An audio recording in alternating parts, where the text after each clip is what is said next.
अस्सलामु अलैकुम वरहमतुल्लाहि वबरकातुहू। कैसे हैं आप सब लोग? उम्मीद है कि आप सब लोग खैर खैरियत से होंगे इंशाअल्लाह। चलें, अल्लाह ताला आप सबको खैर खैरियत से रखे और हम सबको बेहतरीन कुरान पढ़ने और समझने वालों में बनाए, आमीन।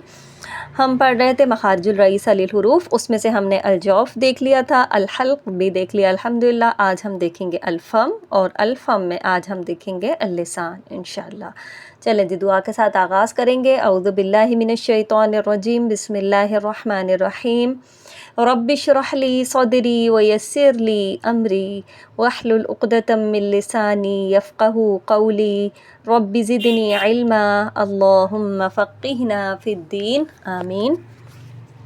चले जी, बिस्मिल्लाहिर्रहमानिर्रहीम। अल्फ़म हमने देखा था अल्फ़म। आज हम अल्फ़म को डिफ़ाइन करेंगे कि अल्फ़म क्या है। अल्फ़म का मतलब है, उर्दू में इसको कहते हैं मुँह, ठीक है। फ़म कहते हैं अरबी में मुँह को, ठीक है। तो अल्फ़म में क्या क्या चीज़ें शामिल होती हैं वो हमने देख लिया था मखारिजुल रईस अलिल हुरूफ में। जब हमने इसको पढ़ा था, डिफ़ाइन किया था, तो मैंने आपको बताया था कि इसमें ज़बान, होंठ, दांत और तालू शामिल है। तो आज हम इंशाअल्लाह देखेंगे अल्लिसान को, यानी कि ज़बान को। तो हम सबसे पहले देखेंगे अल्लिसान यानी कि ज़बान।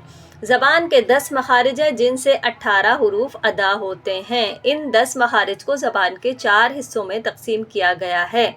वो 4 हिस्से ये हैं, कौन कौन से, यानी सबसे पहले हम देख रहे थे अल्लिसान को। तो अल्लिसान के 4 हिस्से हैं।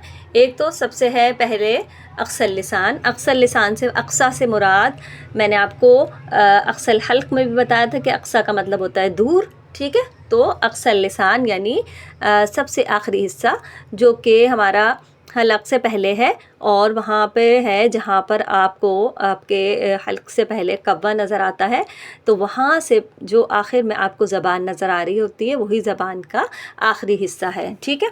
तो उसको ज़बान की जड़ भी कहते हैं, ज़बान का आखिरी हिस्सा भी कहते हैं, और उसको अरबी में कहते हैं अक्सल लिसान, ठीक है। तो अक्सल लिसान है सबसे पहले। इसके बाद आ जाते हैं हम दरमियान में वसतुल लिसान, ठीक है। ज़बान का दूसरा हिस्सा क्या है? वसतुल लिसान। फिर ज़बान का तीसरा हिस्सा क्या है?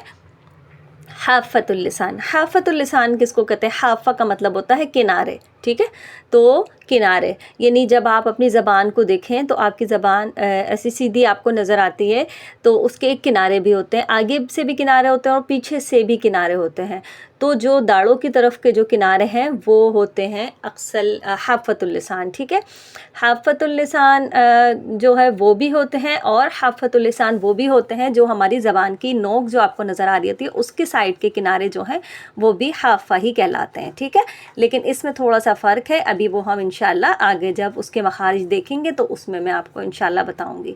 अभी आपको सिर्फ यहाँ तक यही समझना है कि हाफ़तुल लिसान यानी ज़बान के किनारे, ठीक है। तो तीसरा हिस्सा हो गया हाफ़तुल लिसान। चौथा क्या है? तरफ़ुल लिसान। तरफ़ुल लिसान क्या होता है? वैसे तो अतराफ़ को कहते हैं, तरफ़ को कहते हैं, लेकिन यहाँ पर मुराद जो है वो ज़बान की नोक है, ठीक है। इसको रअसुल लिसान भी कहा जाता है, लेकिन ये तरफ़ुल लिसान से ज़्यादा वाज़ा पता चलती है कि ये तरफ़ुल लिसान है, ठीक है। यहाँ इससे ये ज़्यादा मशहूर है, तो इसको हम तरफ़ुल लिसान ही कहेंगे। तो ज़बान के 4 हिस्से हो गए। सबसे पहले ज़बान देखी, ज़बान के 4 हिस्से हैं, अक्सल लिसान, वसतुल लिसान, हाफ़तुल लिसान और तरफ़ुल लिसान। अब सबसे पहले हम देखेंगे अक्सल लिसान को, ठीक है। अक्सल लिसान, अक्सल लिसान हमने कहा कि ज़बान का आखिरी हिस्सा या ज़बान की जड़, ठीक है। अलक़ाफ़, उधर से क्या अदा होता है? अलक़ाफ़। सबसे पहले हम क़ाफ़ को देखेंगे कि अक्सल लिसान से कौन कौन से हुरूफ अदा होते हैं। तो वहाँ से 2 हुरूफ अदा होते हैं, नंबर 1 क़ाफ़ और नंबर 2 काफ़, ठीक है। तो हम पहले देखते हैं क़ाफ़ को। ज़बान का आखिरी हिस्सा या ज़बान की जड़ और इसके मुकाबिल तालू के नरम हिस्से से क़ाफ़ अदा होता है, यानी ज़बान का आखिरी हिस्सा या ज़बान की जड़ उसके मुकाबिल तालू के नरम हिस्से से।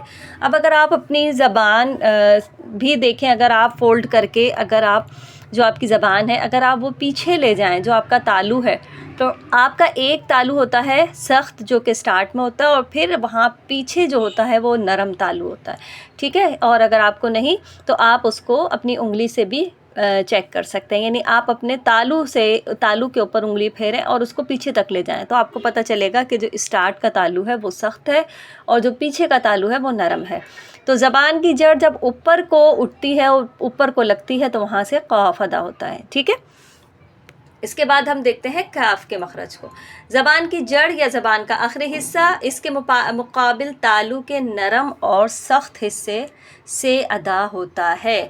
کاف کا مخرج قاف سے تھوڑا نیچے ہے، ٹھیک ہے۔ نیچے کیا مطلب ہے؟ یعنی اس سے پہلے جہاں پر سخت تالو ختم ہوتا ہے اور نرم تالو اسٹارٹ ہوتا ہے، وہ دونوں پر جب زبان کا آخری حصہ اوپر لگے گا تو وہاں سے کاف ادا ہوگا۔ جیسے میں کہہ رہی ہوں اق اق اق، اور اگر میں کہتی ہوں اک اک تو یہ تھوڑا سا آگے فیل ہوتا ہے، ٹھیک ہے۔ لگتا زبان کی جڑ ہی ہے لیکن جو قاف ہے وہ تھوڑا اور پیچھے سے نکلتا ہے اور اس میں صرف اور صرف نرم پارٹ ٹکراتا ہے، نرم تالو ٹکراتا ہے، جبکہ کاف کے اندر اک، اس میں ہمارا سخت اور نرم دونوں پارٹ ٹکراتے ہیں، ٹھیک ہے۔ تو یہ ہو گیا ہمارا اقصی لسان کے مخرج۔ اقصی لسان کے کیا ہے؟ 2 حروف ادا ہوتے ہیں، کون کون سے؟ قاف اور کاف، اور دونوں میں فرق کیا ہے کہ قاف نرم تالو سے نکلتا ہے، زبان کا آخری حصہ جب نرم تالو سے لگے، اور کاف کے اندر جب سخت اور نرم دونوں سے لگے، ٹھیک ہے۔ تو یہ ہو گئے ہمارے پاس اقصی اللسان۔ اس کے بعد ہم آ جاتے ہیں وسط اللسان، جو ہم نے دوسرا دیکھا تھا۔ یہاں پر ہمارا دوسرا ہے وسط اللسان، تو ہم اس کو دیکھتے ہیں۔ وسط اللسان، یہاں سے 3 حروف ادا ہوتے ہیں۔ وسط اللسان یعنی زبان کا درمیانی حصہ، ادھر سے کتنے حروف ادا ہوتے ہیں؟ تو وہاں سے 3 حروف ادا ہوتے ہیں، اور وہ کون کون سے ہیں؟ الجیم، الشین والیا، غیر مدیہ۔ غیر مدیہ کا کیا مطلب ہے؟ یعنی کہ یا مدہ نہیں ہونی چاہیے، ٹھیک ہے، کیونکہ ہم نے دیکھ لیا تھا کہ یا مدہ کہاں سے ادا ہوتی ہے۔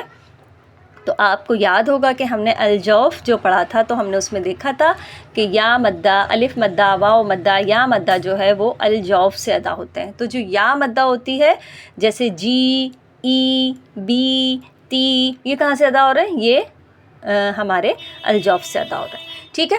تو جیم، شین اور یا یہ جو ہے نا، یہ کہاں سے ادا ہوتے ہیں؟ یہ وسط اللسان سے ادا ہوتے ہیں، ٹھیک ہے۔ اس کا مخرج دیکھ لیتے ہیں۔ یہ زبان کے درمیانی حصے سے اور اس کے مقابل تالو سے ادا ہوتے ہیں، اور یہ کیا کہلاتے ہیں؟ یہ حروف شجریہ کہلاتے ہیں، کیونکہ یہ منہ کے درمیانی حصے سے ادا ہوتے ہیں، ٹھیک ہے۔ وسط اللسان سے ہم نے دیکھ لیا، یہاں سے 3 حروف ادا ہوتے ہیں، جیم، شین، یا، یہ زبان کے درمیانی حصہ اور اس کے مقابل تالو سے ادا ہوتے ہیں، حروف شجریہ کہلاتے ہیں، کیونکہ یہ منہ کے درمیانی حصے سے ادا ہوتے ہیں۔ یہ دوبارہ سے ریپیٹ ہو گئی یہ بات، ٹھیک ہے۔ تو انشاءاللہ یہاں سے مجھے امید ہے کہ آپ کو سمجھ میں آ رہا ہوگا۔ اب یہاں سے آپ دیکھیں کہ ایک یہ بھی چیز آپ کو نظر آ رہی ہوگی، اور یہ دیکھیں یہاں پر ہماری جیم، اور یہ جیم کا مخرج ہے، یہاں سے دیکھیے جیم۔ اب یہ یہاں پر دیکھیں کہ یہ زبان کا جو درمیانی حصہ ہے یہ آپ کو اوپر اٹھتا ہوا فیل ہو رہا ہے، یہ انہوں نے ایرو بنا کے دکھایا ہے۔ زبان کا درمیانی حصہ تالو کے قریب آتا ہے۔ شین میں بھی دیکھ لیے زبان کا درمیانی حصہ تالو کے قریب ہوتی ہے، یعنی کہ جب آپ کا زبان کا درمیانی حصہ اوپر جاتا ہے تو یہ شین ادا ہوتا ہے۔ اسی طریقے سے آپ یا کو بھی دیکھ سکتے ہیں، ٹھیک ہے۔ تو یہاں تک کے تو بات الحمدللہ سمجھ میں آ رہی ہوگی۔ پھر ہم اس کو تھوڑی سی ایک اور ڈائیگرام سے کے ذریعے دیکھتے ہیں۔ یہاں پہ دیکھیے کہ قاف اور کاف کا مخرج دیکھیں کہ قاف پیچھے سے ہے، پھر کاف تھوڑا اس سے پہلے ہے۔ یہ زبان آپ دیکھیں کہ زبان آپ کی پوری جا رہی ہے نیچے کی طرف کو، اور جو نیچے جانے سے پہلے جو حصہ ہے وہ آپ کا قاف کا مخرج واضح کر رہی ہے۔ اس کے بعد یہ کاف ہے، اور اس کے بعد جیم، شین، یا، یہ درمیانی زبان سے ادا ہو رہے ہیں۔ تو مجھے امید ہے کہ یہاں تک آپ کو بہت اچھے طریقے سے سمجھ میں آ گیا ہوگا۔ سبحانک اللہم وبحمدک، نشہد ان لا الہ الا انت، نستغفرک ونتوب الیک۔ السلام علیکم ورحمۃ اللہ وبرکاتہ۔